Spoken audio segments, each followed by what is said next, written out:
c'est na mi encore le vejeka pali mi am du bune mi de moto de sia do keke nyawo zon ba mi jono mama wona mo sirike ye mi ba do acha gam ne ito nglo we nyawo to go jwale mi on tawe achila do mo buka sama tune mi ba ya le be de kusubi ne chogodo mi cha ne mi jwa mo bu ya ba godo o cha jokwe chama jokwe do anyi gbaja mo nyi mi zon ba le yi do nyina mi to afiro mi ko mi to afiro tiva adofia nyawo bi le fia wa mi chama gbajo le fia mo bo cha ba do anyi ba mo pe kai mi ko mi ano ho eju ni we na mo chon ba le anya be mo do cha ba to fia o do le bai ne kui nya chama mi cho leader mi jo leader ni ko ma won to ore chu na fio eye que le cas vous en deux doigts au magaba ponte bon magaba nanyo kiabe mio chane ja jo adon ku gba magbe ye chan ja jo ni gba ni ajo ni ka we mi ko wi no ni gba yi che ni chen jo na me wa ba kan kon chan chi wa cho do bodo mi ne wa cho me view mi we so ba e mi joro do mo o na mo do egia kan ti tutu mi ja ko ko so mi am joy do wa lo do ka de me mi to mi c'est dia o to ba yi balaji e nya jume bi o chan mi cho do nya do ki o jibe le mi awo le mi o jo me ko a do ne New York ke wa ekuna do mi awo juwa mo ko yin ti akota ja ko to won kiki an cho do to mo be government ya nya me ja gbo ma be o bi ti am ke wi agbe a pepe ya yuwa magru ma ja ya ja ko e to ma me a o je am kan ma o no mo wi si na be awde o yo wa le senior 50 over to senior 50 so mina so yo cho am wi alo am nya pata so duro la wa o no te yo cho ma me yi no tanku de nu tutu won le senior chene yo aba a glonya de kude am kan ma anyon che yo abro a go me jabi ya no yin kin wasi de ke o to asi pipa ma anyana na do pipa mo nya ba le tu mo ka sia gama ma nya mi de be egbia pipa mo nya ne mi ento mi se go mi cha mo se go mi nya pipa mo nya le yin fine ave no te ro mi mo po nya tutu position to asi ji awre be ya imano pipa mo imano pa imano dake ye tutu ye no ja no ron ko gya mi ade ma ko ko nya cha no mo na mi zan re mi jula pa ma dia nya fufu de ka ke ye e do be no pipa mo wa aboto ka dia ni ko dem e cho do ki wel ambassade Ghana e ye le wala be kia mo kalun ka ke wi ni pata ye e ya nka tutu ga ka mo tutu ye me bio ya o le bio le di o ja o de dia o mo ja o de jiwari le que tu es santé alors il tombe tiale da ya miagba atoasi enyama echaje nko vowi mija a konko ba se dia munya chan e chala mon le que le to won do chan mija to se yama ko ko chan so to nti nya to alors to nyu mi ozo yo nya ko to rectificateur rectificateur le Congo au fond quelqu'un après ça pas quoi qui fa que ginam tubule eu fanyere que miro no le simo mire no jirando e mi apobe nyake tutu e do ala gloma kaka cha le après cha oh sinon mi font Congo mi fanyere FDL Congo mabe FDL ko MD wa we le banya wa me ko to ko de rectificateur man hufu wa mo wo ta oncology be centriso lo ne nyama yo no wa nga bi bia ne ni le centriso ma lo o wa jore si ma bayi apara ka pa mo tutu ja pa no ni banya wa mi ko nya to nya di ezani jon to odo kiucho mia atonya jizi kado gamia chanti trulini nchine maba konto sapa ko kuiwa pale leke mia mo kalo wale leke le mire odori mia to yin mia o formation ne mia me jukwa apun ponamu ajra moro adi en ketutu mira onu jua e do lazo mire dire wa mire do adi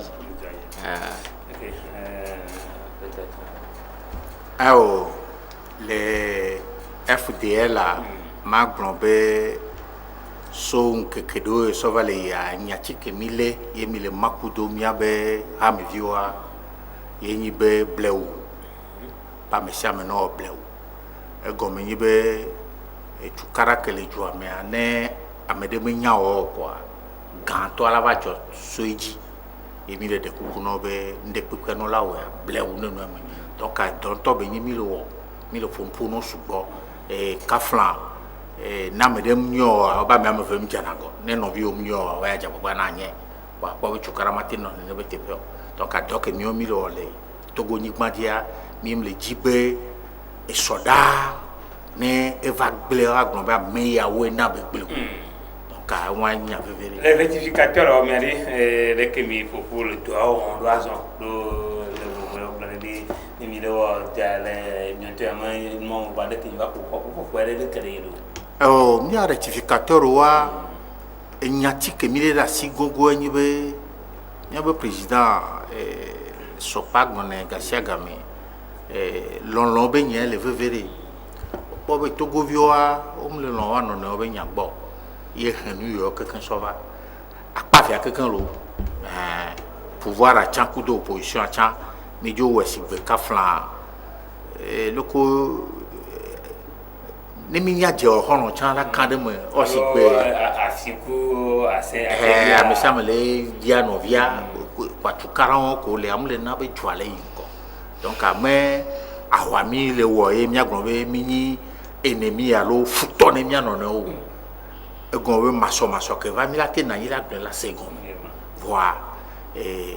que to bom le po wa nya rectificateur wa ka sia ga mi le pompo e mi le to ati nya veveoji pour la po be les radios coup de télévision fifia les que nous on a ce sont la po fafal et donc a mi we ya pa bo acha wa jono rectificateur ole do sugo nyame do ganto a egeje enunya kunjesi men popopo et mi a parole de sagesse donc a mi le so enyale do toguto metome ne wa nyabe mia togbo alo mia fufu mia to konglo hymne national yo glo les dernières phrases avec be Togolais vient bâtissons la cité et nya glory meni le joadi ne nyanto mim tite do nyawa diwa mi le da kwavu ye voclan la do miame ye mkele joegbe e pomila no po parce que non non me que non na ma wu me du comme du coque ame ale yoma wa ola po bene c'est 14 ya e chanve yona ma wu ne uni ku do gouvernement nya o cho yona ma wu fifi ama ware me kaito me le seo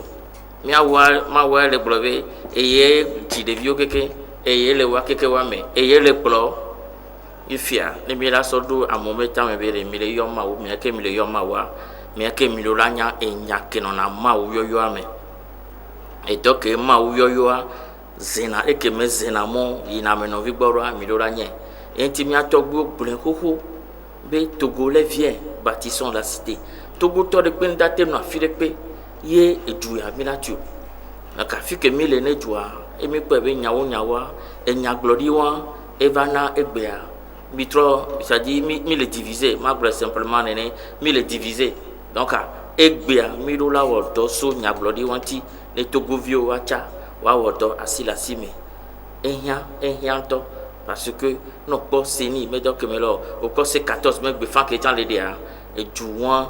que le obi Togo joa ye gba pe mi won mi nga le dibe America me hu ne kora nyigba le anyigba ya jo mi le de kuku enti mi to na mesia me be ne gbodire amesia me ne gbodire ne nyanto mi o dialogue c'est de o mo dialogue na mi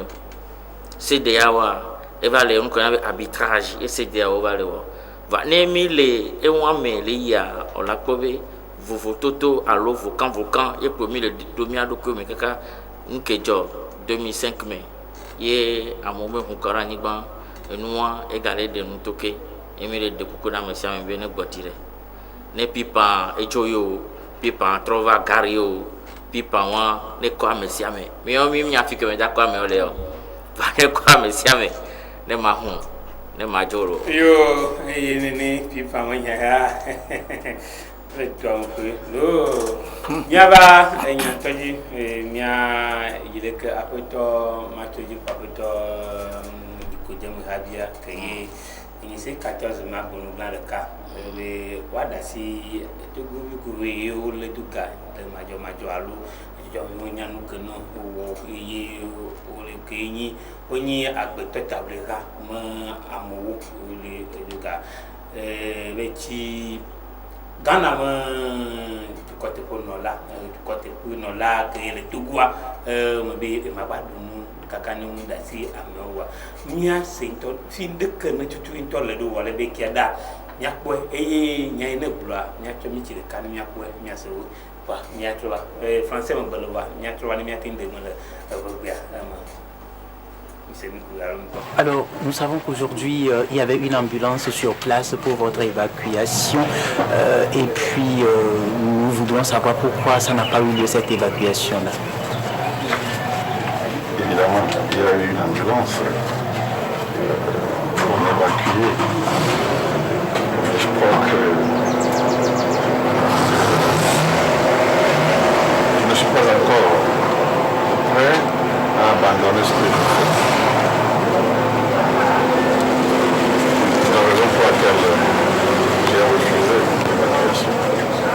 Ça fait 13 jours que vous êtes en grève de la faim. Qu'attendez-vous concrètement aujourd'hui? Nous savons que vous exigez la libération des détenus politiques. Nous savons également que vous exigez la mise en œuvre de la feuille de route de la CEDEAO. Et 13 jours après, qu'attendez-vous au juste? Mon combat est clair. Je veux le respect total de la feuille de route, la libération des prisonniers. Vous voyez que aujourd'hui le pouvoir s'agite, le pouvoir organise son recensement. Mais jusqu'à quand la souffrance des Togolais va continuer? Je voudrais juste dire à l'opposition togolaise que nous devons résister. Nous devons résister. Un chasseur n'a jamais eu peur des animaux sauvages. L'homme, un homme n'a jamais eu peur de la mort. Merci. Le débat est prouvé, c'est bon. Merci. Après Nicodème Rabia, il y a un blomania qui est Kagan et le mien, toi c'est du Vignavé, ou Jonia Kudo, le Kaiti, le Malmarca, le Tia, considérant que 8 ans à Bia, au début, on tourne à Okobi, Noam, Corée, et na, et le tout bouillon tamé ou le Doka, et Wabia Kudo, le Kaiti, le Sima, et nous, il n'est du Adiwatin, our name,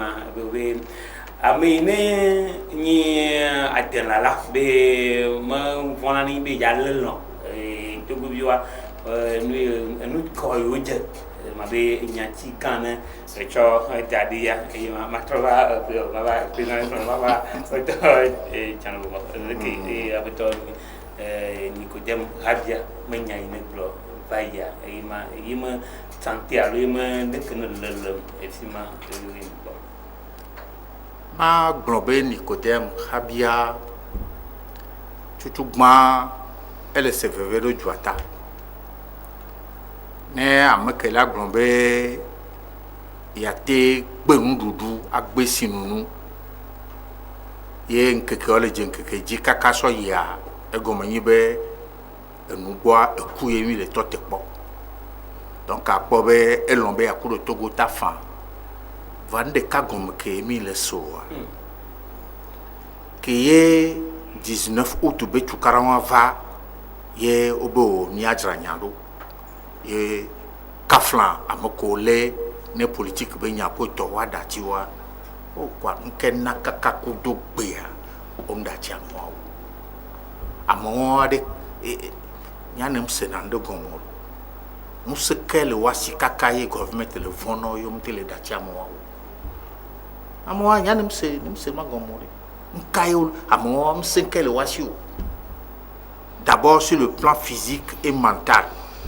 amo no so ame ama ton daron kona wa me de kama ke fu de ka ke voa nke na kaka yo le zin waji kaka na kudogbo ya na mle se gomu obe mi le wajire ne amese ambe susula jani ye wa wo no ane no amene fa mo ta chia mo we ya garo mere e mo e dépasser na nem se ne gomu habia ya elombe ya kuru togota ebe dobelo voix never ku ne tobe ogbe nya togbe kakaka be ele ajira da benu alo ye ntopelo fefe benu mi mbio be never mo pam never kuwa amako gbe be emu kebele ji so ene o a ye be kuwa amwa we wie ne we nyine won le sia me won na me agbe to grève de la faim di quoi nka che to grève de la faim du ka fran ne ba ni prisonnier jean ba ni to grève de la faim dia ne ku ti prisoner na we wie o Nene o yang ro ma mewe donc am dibe mi ato président Blafi Fibele mi de kukuno de kaje fi won ko le ali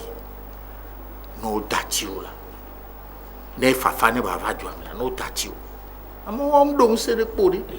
susu po de va yi wachon le global ke démocratie a mi gbo mi lo démocratie a gba na Togo ko bade Opo ko yato mi ato émission adia le bon be do Camila o dare ka fra ka bazade ni mi va juade e mi agbe dare o donc awa amoko le premier gbe no ni kono asenya wa nwere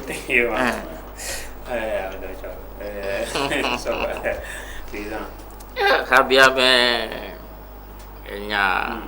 le fu pepe me elombe ya pe fure juata wa adati kaka makwa nyamadio parce que non le grève de la faim non me veut voilà modena sonanti la sofiana agbeto no wanyabe ito veve sesebo kembo ka sona lufan ora ma ube an ino vi ogbebe imda senyo be so lufan lero akane ne pa me awona kaka kwa amero va gbera be ntila mayo lufan chama yo amero danati ojona wa bien de kuku ne khabianto bene pas zon li kemi les zon kaka ba do fifia en gbogbo ko e jole ju ya me kudo nu ko le jaba joa agbe milano ira oto est-ce que yan don ku pa we nyeto le bo jeûne de prière 3 jours 3 nuits sans manger sans boire que mon troisième jour avant 4 décrété même le da 7 jours troisième jour à mes amis à 22h l'esprit de Dieu est venu et va tonambe mais bon il est dit la nigbadio be il est dit ntila que ko que là no si me be là no woto ai il est dit be bon subo le dit faut trop be ne bon il ga ti le dit faut ai nka ji be la salo to ja ti te to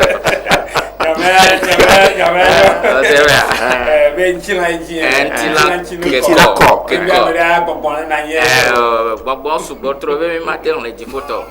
never no gloria sa ni ba to ga ba pe di photo ba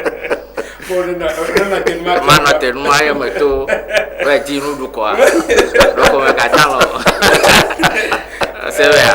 ba enu le no me mi na de me na mo ekeme wo do fi keme wo do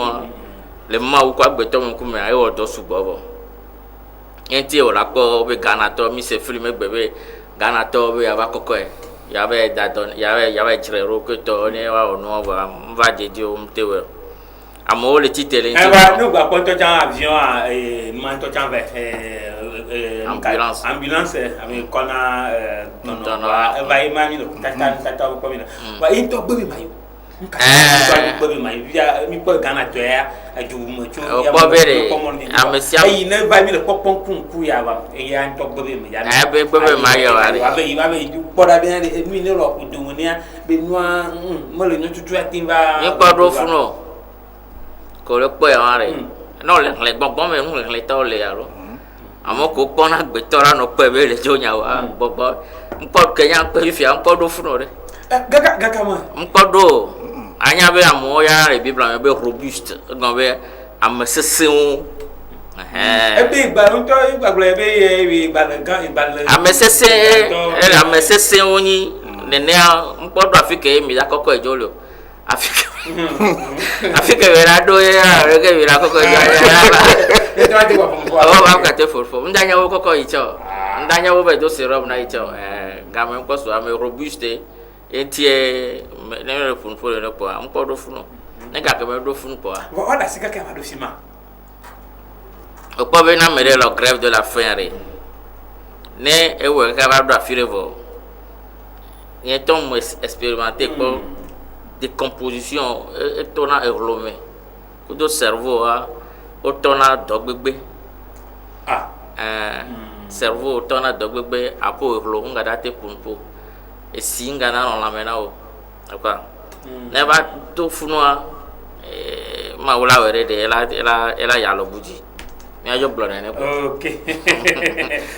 Kama de mi aglo bia weta habia no ko mi bloma to gwa ma fu bin lo wata na e chanu ko no na do fini bia o fini wa do ma bia kuturi agbe anoche awon no ko jo atin po mi be de ya kafla ba ko kafla ni ya on de bone fi ya on na le mi ko ju si bi ni ja wa ja do pe mo le fi ja wo le me e cha nya bu wa ma ba ji ku ba chona me ne kala na ba yo Habia be grève de la faim autour du monde voit et joke kenyen be ya me de le Togo lo ne be nu ne va coucher mais me don mi a diore me don Togo diore donc amoko mi le de kukuna moko le premier bele les vico et Habia le bioba moko le politique be nyantiare no datiola. Yema mi ajola akpamaje nyawe ni ko do jesibe government ya ebe obe cholo kijibe nyawe yima mode ita no acha bata na esi de acha bata na ya ile zonde njinto to tradito ye depuis amanka ke tutu bantu acholo kijibe leke ye jumu bia o sia ne wa be yi nronko na akodagbedoa o ma bi ye nana be wa tin nronko o wa chona e che du kide to mo yi kitalo ni o chon nronko be ni joda ina vai ya wa to nko ngongro ba ko kuishina nui tutu ejola pamaje ami mi po amodo we nto no agwa maso ku to mo le mi ase de que no le do kin gole mi de caméra mi troba mi le de que no nyole ko. On a commencé vraiment le travail ce matin. Il y avait plein de difficultés. Depuis hier même, je ne me suis pas endormie. Je me suis couchée au centre pour prendre mon kit à 4 h du matin en tant que présidente. Nous sommes venus ici à 6 h sans m'endormir. Les kits sont venus banalement 9 h, 10 h. Et le centre même n'était même pas au courant. C'est avec des difficultés que le centre nous a laissé les classes. Maintenant, pour les trucs qu'ils nous ont donnés, les kits me ont des problèmes. Les kits qu'on nous a inaugurés hier seulement, ils ont des problèmes. Et ce matin, ceux qui viennent pour se recenser, juste des naissances, ils n'ont pas de carte d'identité. Problème d'argent, Lomé. C'est trop. Et vous avez dit que les kits ont des problèmes. Quel type de problème vous rencontrez? Bon, pour l'ordinateur, on nous a dit qu'on va utiliser notre main. On utilise la main, on avait fait ça hier. Toujours erreur, toujours erreur. Et si on commence, les photos sont floues. Il y a la lumière, ils ont dit qu'il nous faut de la lumière. Il y a la lumière, mais bon, ça ne va pas. Alors au niveau de ceux qui viennent se recenser, quel problème vous rencontrez là-bas? Eux, ils n'ont même pas leur carte. Ils ont seulement la naissance ou bien la nationalité. Mais ils disent de ne pas utiliser ça parce qu'il y a des fautes à côté de la nationalité ou bien des trucs là. Donc on n'a pas le choix, on les renvoie. Banalement, il y a seulement, depuis la il n'y a que 3 personnes qui ont leur naissance. Est-ce qu'au moins vous pouvez nous dire que les gens viennent quand même se faire... Bon, pas trop. Déjà ce matin, pas trop. Parce que les gens n'étaient même pas convaincus qu'il y aura vraiment un recensement. Parce que les écoles même étaient remplies des élèves. Alors, est-ce que vous pouvez nous dire que vous êtes sûr que d'ici le 8, je ne suis même pas sûre, jusqu'à être certaine que le 8, on va terminer. On peut terminer même le 15. Le 15, là, mais je ne suis pas sûre. Et qu'est-ce que vous préconisez? Bon, à l'État de voir ce qu'il peut faire. Nous, on n'a pas le choix. Ils nous ont juste pris pour travailler dans nos partis politiques. On n'a pas le choix. Et qu'est-ce que vous dites à ceux qui viennent sans les cartes d'identité ou bien sans le pied d'identité? Je vais juste les dire d'aller faire le carte d'identité. C'est mieux. Parce que les naissances et les nationalités, on les falsifie chaque jour, de jour en jour. Donc, ils n'ont pas le choix. Ils vont aller faire leur passeport. Français,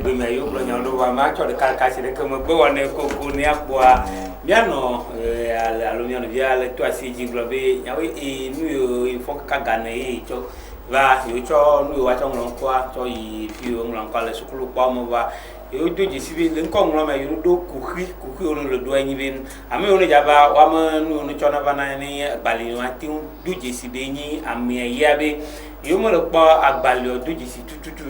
yo lo wa da sia mo do alo gbe na mo do alo yo le nya mo do dada apo mo ye nto chana me ova anu yo chona yo ni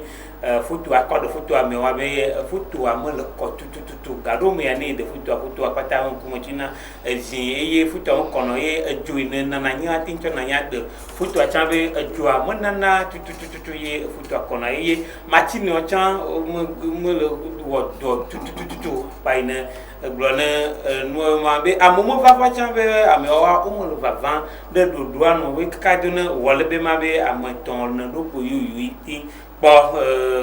on kona e ba ye ji bro be nu ina le jojo ya be enyi cho alon kakanyi no le gbogbo ma be aw be yati no ne je kan ka wi aton fa ti wu fa do le ke no le yindua ye pom yo o le ma be matin to asi nya kan ton mo ku ye cho dade ma to ga to ba na président nya no mo na puissance ma nya le mi aboire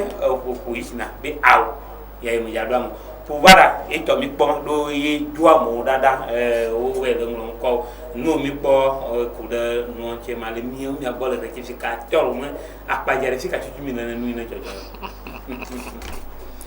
enya lolo opo be kobe be milano juro kan bo ma de simiano ne o me nya gomo ameron ko iseni amu ameron ko yo fifi o le zomo ko la so ya ya pour seni a yo todo divo nous sommes le sur télé a o le globe afiri ano la kita opposition do la nani gouvernement lo unir ma me do la nani ken bola hunwa ifia kameyo omble mo are me kele hunire watepe opa e ba do afiri are e hia be mia keke mia wotoa ne no me mako bi ti me gbe sugbo no mi ma ga ba no glonya sugbo mi ti me gbe togo ti me gbe ka gbe togo etu an to le pelejua o se go ya no yi banque gbe ve toga be ya wotoa etu ale pelega do me e go be e ga ngale tv e ga ngale woto donc afi que mi donne moi do poye amesia me la gbodide ne enu keye o le jaso dome ye amesia me malo la neme yo la to do dia e ko mi o mi le bio ne wawo vane tele wa anya be egbe a america re da blobe contester élection america re da blobe idudi noviam le da pledo fika mi son mo so le yo mi le ku gamene jua mi le ku gamene togovio mi amanyi banto chan le cvv eva hiabe mi atonya wo de mi ano ne o enu keleve novio a ayi agblene ne mi achirero e keleve novio ya chan mi agble mi achirero vone mi la nanyi be division me ko mi la no réconciliation kenyi élément mi la so do to amene mi awodo mi me le jate ba we gberegbero re enya yo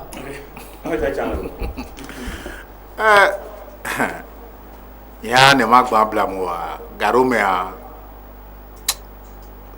va biona be kafla mia togo vion to a school ke mi ya de to kamisolo ma gombe mi lo do anyoro enyinu ko ken gbora ya kotapea esekele akoko ya dakomo no ti me dakora ya mori ese hoho kele ele retukara sova on po trasiado pitipiti kwa mi bale gombe mi le akotape ese kamisolo ya kotape ese kadio nini ay kafralo ne obo ni catholique to ye oyi fada school kaka o java do fada lo bishofa bibla eni sekele gome ajola do lui Et qui a fait de Hey, you have fiat chokbedo. Non, ni liman. Yo va do afide o la ba koko idia. Coran dio la fiat chokbedo. Fi fiade ni o ya de 40,000 yo. E gon ko le rechu kala va bien do mon potrero. E wa pa piti. Ye o le 12 na wa. On a be plateau ya di big bon si les politiques mais ne pi pantua que bola trop de ya sana muto. Fi ya mi gbele. Ba pa ba me gan chon se yo le gbon. Donc à mon onyanyo le rectificateur o depuis pambe nyawa tout. Mon fier ka ko ngba me radio bobo toji. Donc à mi le biobere no bondile là. No bondile e go seni que le a e le chukara sova. Kaka ina be e chukara le joa me amole zonzon le. Donc o baliji wa mo ne bakuya. To go vio no bakuya le ni di jona wa. Nyam que comme mio mi se mi rectificateur o re. Ningbolo François Bonabe trop de zèle agombe ye e ya yo we la we ah ka glan so e ple na nu blew nyomi le gombe kafla ne fiko le wana me de jibe rend service ne okobe président de la république a fort choisissant Yasingbea e ye nyame ke ya me sia me le bodo mena egbe les mouvances présidentielles na me le hawa me e jibe rend service alo awo donner me ganya wo nyawa e doko na wa do me no ko e kafla kuhin mano kuro do anti ori vono lo e kasa ga me kuhile kuro ntia me o lo wo to barara be gan we amodo le gbon parce que amodo le gbon me abe c'est sûr be me gan to na ordre bono wona de benu vanyang gbon be achi amoko le funwa zele won o pobe de élection akabe nyae tamio vivien ko débloquer somme de tutuma a équipe que le oja na gbagbo po foot be mo aja gbagbo azan ya kaba kora ne de kwin gbagbo to pa bon o wa konta be ya yo wevo e ke tianye gouvernement la ba bon apeto ko eso sina Yasingbea akọ jaja nya bi akọ jaja ame wa no mo si de ke ye dudu a se dia mo nya o blene ne anya dudu kuru mo nti ni bi ye mo lo wa de mo le no pon ya nyang peji sibe ne o ni président re conseiller o a no munya o a e gon kame ava ne bombi de vieux bombi ne bombi analyse ano e gbono kaka chaka e to le me e me to bo ni président de la république ko nya se o patori amede ala va ne fo no kaka fo no voilà be ai to le me voi de be bloui e o fike ye mi do fifiare ni be président fort et sozina Yasingbea no clever non le tutui minto ko no fo était no pe ka voir oh non ni président de l'association simple autopo ne to be intérêt la filia moko le miabe bureau mais na même verre va lo dare fo no le clever abe ya mo me fe won be nyaji akwa o piéger o tremono no glivile ko bo e so da ne gbera bon be ya yo mle mo e fifia le fifi mi de que nous no go be le no me nous no go le fialo amene mi kwa bia ye to le no me me te po no bo to la mi no le so tu wa de ye mi du jesibe ma jova clinge de kavayi ko isina ma apaji ya le to be awe matim wo ma ga mo so de mo de to mi le chaka susune o le chaka susune to govio me ale bleu de ka tu me o ko be opposition na e wo experience subo e to nu me subo e nu tu subo e gbe a enya o to na be no wo élection voix ya o réforme 2 à 3 fois o mo réforme opposition na nya nyorebe e nu ko me o da so so doa na ido me a na ibe tie me a pe praro ko da pareta on pe ke ngbe ya nene ko to no élection présidentielle de 2015 o be fichier amunyo wa ya yipo ko yo be tie me o tro gba ba ho me opposition na nya nyorebe na yi yembe don idiwa inga date o réclamation la filepo donc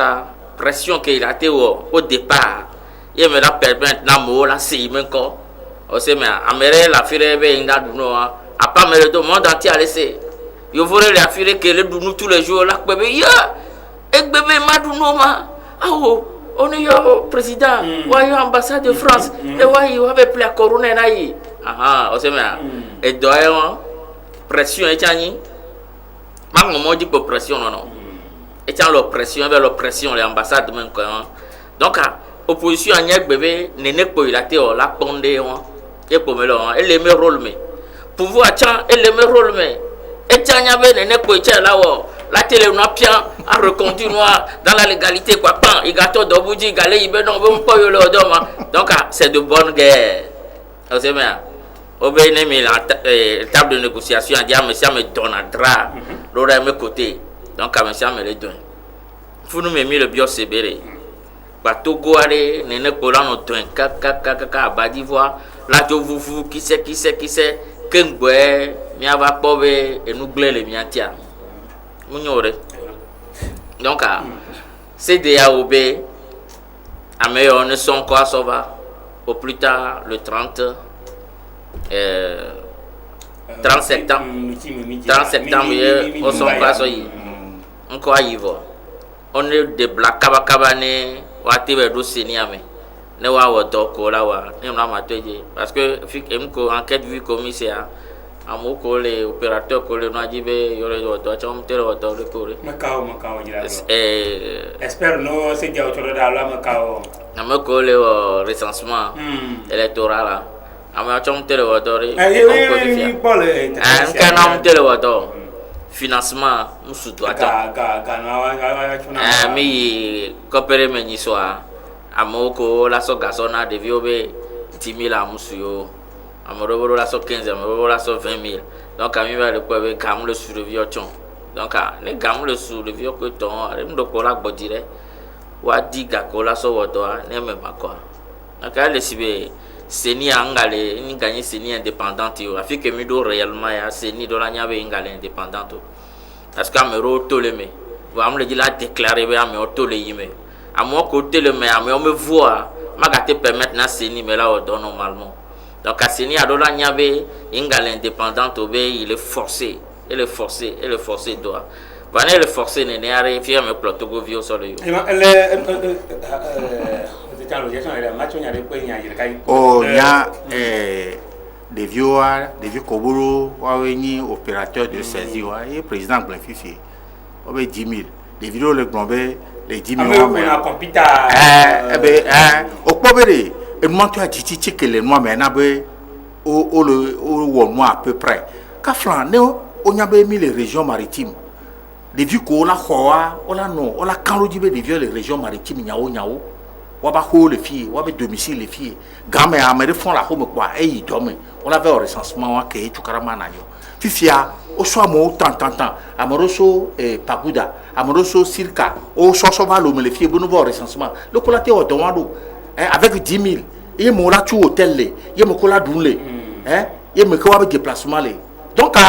no de vieux wa contrat quoi peut-être 1000 francs 5 patron de vieux donc pas ben moi m'yore o pare o la bon dire mi be seni yari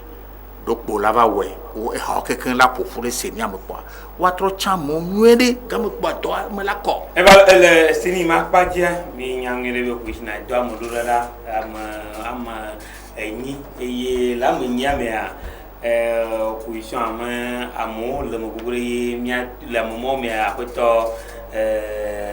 amewe Pedro amodo atanji kuto ke awuji abuto yo le no wala kalma pajima fdr ya metiva ko de pelemo yi le mo me a obu kuneta o le ma ma cha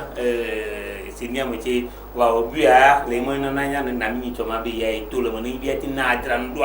obu ya mi senya de tutu wi fc ya be ye e mo le tutu non mais tu connais ya non moi toi me dire c'est des MCA et donc c'est Togo MCA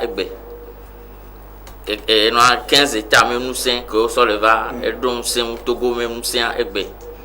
UFC matin va glober ya histoire me rora pas histoire me rora que o histoire me rora yo kengboe o va glober au manuaro 8 ben on est sur 8 va kana la pas ma dire kana wo cho UFC no ma acho de mo de chal sur pema ama ma pas ta ici de UFC ama le c'est de sur pema voir aji ama de capé wan kana wa cho aji wo cho UFC o be ke o yito entin to na mi fi bere c'est de aware me dialogue me lo na mi o CDAO va le Kojo Soso Nyame Soso Nyame Soso me le nami ne nyi Nyame Soso a o sonyane C14 kudo gouvernement alors uni o manwa na we rançon de guerre o menovo meke mu wa ala pako le ka ko le wa ay do la fi ben o se me nene no ale on donc à CDAO que manwa ba kwa e ba me on so 8 de ko anto la so ya e yo wo so men FCB UFC mal fi l'opposition alors ndé kagom o kwa Togo Togo ko mi inventé na situation que ça dit nous que nous lo mi agbonbele mais UFC a des béadé me kabelo doku et le doku do mouvement c'est le doku do RPT unir voilà nous si c'est pas déclaré opposant donc la terre doku pas me dire ba ni opposant mais sentio le Togo ayo wa obeni be won to egbe ni opposant pa etos opposant mais on da pas sans baisser moi munyo wa o ko bere o ke le jibere nene yo esi ademo aje ne nya kafa radio o ko fi ke mi le vivia mais a mis l'auto progressivement coup de coalition na me rebe l'opposition me kware ne no opposition me po maté no opposition ma la fa ba no gouvernement modi nyawa gombe se sem le tiore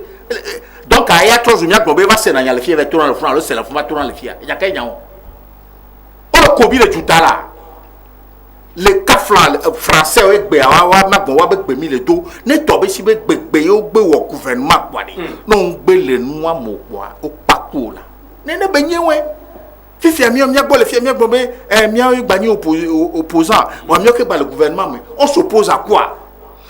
ndie ma segome o pe da va ya le senya wa gomore ka fra ka va dans le UFC mere o manya to agbale nya to le no to gbogbo ato na mo wa nwere s'opposer à un gouvernement ne yem le d'accord ku gouvernement ya yo le ko to na sipereji agba so pa cha no na bo no je ça ne se comprend pas et on mate segomore donc à créer à pas coller comme bon manoir président Gbavivi ayo la pa goji ko me pa no jabagba ne wa kudo amoko le jua wa so de kanele e nwa me wa sino a opposition ko etobo nya ne ma khoto nya gba so na o le ke no ja ido le sini ma pa ji do ne yiwe ne CDAO gbe o tobo pa radio o jajo ya ni ne serele do va voter se boire nya ko gbona le gbe do bene o gbona be se ke va ya en annuler se ko ko le akudo me do na o keke o mo le do me ne ayo le da won ensemble ai ouais ako si woda be so me so va pa globe ya me wan gale se wan gale wodo se wan gale me ko prêter serment va ici kudo no ensemble en to la do test que la ga trop la ga annuler mo me contrat et non prestation de serment que tu as annulé o aso so daro wa tepe ne la dédommage à qui payer que va et la to do die en ken die ma glo yin bere ne enu était vous fonte de na to que le camin ne enu agbenye nu que ye gbenyo po alon kana lo ntio que ye ese wan toa amesa me globe ese wan munyo on est opposant non ni opposant c'est contre le gouvernement c'est pour redresser c'est ma que na ya beto ma chef de file de opposition ma que ni chef de file to donner chef de file de opposition et qui le président avec Jean-Pierre Farovia no globe ese ware ese odona alinea ese odona fli alinea le sia me ame ko de sia toa alinea ro le me munyo mi gble be munyo vois comme on le dira de tout le monde parce que les dons méridien afi que e nyaba ku koné to le e to ne régler nene be ina we que si amunyo a o tapa normalement gouvernement la ga to redresser c'est moi la sauva la trop voter que ye me do la no bon on mo wone no re ça c'est ma munyo ga me ya beto Jean-Pierre Fall mo bloqué obi ya le que no le mai me ja ki on be me ya ni chef du file de l'opposition le si ma paji e chan pe ga me ni be ya ko to e fifi me sia no va nyola pa do est-ce que amere ko to amere dati to ya et c'est à le dire la ga on obi chef du file de l'opposition obi ne yin ame ne po se ga ma wu kwa e wi ya me kwalo je va groupe me ne chan lo be be yin opposant pa que ma to opposant lo. Awo. Et puis avec Kaossel. Et puis non gouvernement mon. Mais Kaossel. Nya no gouvernement inti mo le gouvernement. Oui les bien mia donc même ma poser question donc va mais bien c'est belle. Mais Kaossel. O c'est ya me on nte ya me wana no o c'est la gouvernement ya. Amoko les majorité. Et mi le blobere. Mais et si o que ni sea yenye se dotao. Et sur le ihe me on dotao. Et non les kaka va corriger né au tranero 400 va donner mais que au bet de ce wanto et amogbe japa quoi gouvernement est la corriger ce wan la sauva parce que gouvernement gbe ma corriger wa et si elle va ku connaît à me keye mais le profiter alors me keye dit à profiter elle va ku connaît la tonto le hamen et ouais et ne me le on vient tu vois et noir le que tu vois nature en te régler mes problèmes nature a réglé problème oui ma donne moi encore nature régler mes problèmes avec toi oui agbe moko bna lo amekae dondora senigamo okwade ndole ade miabe togwa les politiques mais on ambe amodo yina ko vanangbe amodo yina ko vanangbe ne gbegbe o so ebe ya na opposition mais ana opposition mais mi le grand opposition radicale que ye na me agba onu nwecha o ba no reconnaître non opposition constructive ça dit on l'opposition mais on les son couvi le pono on le doto le pono on le nglono pa be eyaya mi wenyo le voyer ya mi wenyo mi wele kene banyon opposition que ye Togo le yan eyewan opposition que aglombe gacha ka me pa ne pepe non et na be mi le chingbe au 5e le gbangome on le bon chef de file de l'opposition bim sebe ka flanke yo de sewa toa o ma onlo ya Jean-Pierre Fab, on ne peut pas se il est d'accord, alors il est d'accord. Voilà, non, on est d'accord, on le naïe, nous, pour le gars, nous, couronnement, on a le cas, mais dès que on a fille à l'école, on va naïe, nous, le match, au pauvre, nous courons à nous, et Yami Miomi, Japapakou, me polo. Pour Kakame, c'est un homme dit, quoi, mais du Togo Bassan. Et nous 27 avril, je ne sais pas, nous Zereka, et nous quand il y a les tribunes officielles là, on prévoit placer chef de file de l'opposition. On va prévoir. Au problème, nous quand tu veux faire la paix, nous dit là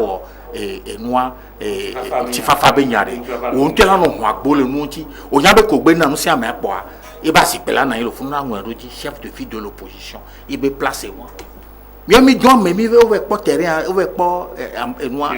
on prévoit nous que coré au problème ne mi bébé mia au point on laisse que le bango mais non il gana le fier ka me gana to opposition va nanya ene jeje na yi release nanya opposition ba me non entier va voir la po la sota hodo da wana no gbo la gbonyade o manya ya ko le gbon yo vo anya be tu abenya ko le gbon ne ye mi be togo la we wa nya to e raté na occasion o le se gomea que yo woni ne po adu po la nglo ba de eju ya to ari o na ba meru to president gbero ba meru to pe hotwa wa we le dunu wa we pe le pache no wa nke na mya bazan togo bazan o ba te nglo wa ne chef des partis politiques o be invité officiellement azan wa de cas une fois par année au moins awon kuku pe won lo kai o ko be ju ya to ari bien ko be ta to agbomo ya c'est ni ya tutu voilà, mi plonya wana vobede. Les assemblées nationales ont voté serré. On prêter serment. Ye CDAO que c'est une assemblée on même c'est. Trop ça nous brora bele ameyo we va prêter serment l'inconnaire. Na me prêter serment quoi. Et c'est ya elle est annulée c'est quoi là. Mi ma plonya inko c'est pour mi ma no pour foso agbe mentibe woreke awo. Et c'est ya que va le louer c'est que le sang evo nyawa pa ayo nyama pando eyo ne me chemi ko plan alo mi le biose ay ku cham chona le sikiano biose ne mi atinse no mo do nya ina le yiwe yo ne mi ku na kwa e ku chama te biole fier mi atinse ndo apaji mi ajole akoma ji mi no tutu wa ni ayi c'était facilitateur au comité no amewe kasia gamia o vana vadina kuno be le ke no le yido tutu le togomo enyomo o banyi tuwa yi o to asinya o doji le mi atin so yi a to va enyamo je nyi ye me nyawe na ye no lo wo tiabe nka amoma nyi ya anu no ma to mo do aba tin de nku ama fifi ka tutu ese dia wo le dia tutu ye wo e ye New York kini jojo mo pop ye le pop CDAO ware CDAO mjesi Togo nyero allo CDAO le vent Togo mi aso me gan wo me ku so pon mi ablobe mjesi nyero allo le foin Togo anyi judea ne salo doedi le zonkio a pona tane nu ko le mgbana mi fifi bien be nyablori menyi wa eva trozu pese le ngbe de wenami mi be Togolais vient bâtissons la cité Togo vire pe matigbe o Togo de vire mano gada alors anafile yemida no tuju yo wa donc mi mal le joa me dare keke donc a CDAO ya me tame ami me de mi ma kaka mi mate wo nu fiti ko godona mi o wa mi le jate we o malédiction que les mia die on donc a yeme gbe mi le dore gbebe mi a jawa gba mi adejo CDAO ro la nyabe ke yo o na date de tutu ban ana me 28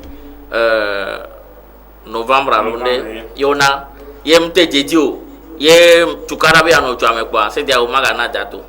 wa ke me na data ye ntoro ano data antison la tire rose reka awo dodo ko le data ke na data ze ka mu ododo re na de CDAO ododo asedi ma to doji re ne CDAO ododo be ke ina data ya rekia ora wo reform ya kengwe ola wo ya kengwe seni la ba to dodia ambosa me la prêter serment kengwe seni la ba to dodia seni ma to doji re wa ke ye ogbe na data vo yo nglo nya re popa seni chabe a be election me data e pon kuma na ye be rola o pian ne ya te be wo election funu mi le globe les filles ambosa me nya jo ki ka reform ya no fisi réforme et le modi bané c'est des autres programmes be o so améré que la constitution menyago accord réforme menyago o so etan le we me do le wa o po we nke le nyan ton tie fie yin be Togo viole accord et une difficulté Togo makoa et nous ko va jona mi bonne et mi ami le blové ne le nenia CDAO on tonne pour po et noir recensement électoral ko le wa enyo on ne continuer ne recensement munyo wa ne yo ne wa noter ne c'est 14 membres ko o le da prêter serment ne wa do seni ame kembo wa to do di on ga no so fufulu magban so no dare taji na mi o ka me kan yo wa to chalo ne ba be be CDAO ya be le no pon le ka ba to recensement lo to ko mo jere pipa no bro be troba gara lo tro ibo ade e CDAO ya go no pipa me troba alors CDAO ya ke va de la o po be to ke CDAO va o dare ade Togo to gbo o lo ejipo ya no na me ke nto chiji e we kicha CDAO ya le to te po donc ane mi kafran ne mi po je sibe mi gba wa geje momo wa le ke CDAO to gbe le pon na pa mi lo son lo ji blewu ka Togo ko mi lo do na lo assemblée que le fond vivre l'assemblée te na ni pe de cap pe fa e wan po de fond ado ne au moins Togo vi de ka e be hun ko de wa o mi ata pe de ma wi va no we fifi bien ya me de ka va kwari a me va kwari a me ton va kwari e nyen o dona lo la fille be gaple nka te man na gbe ore ah non le wu mi la we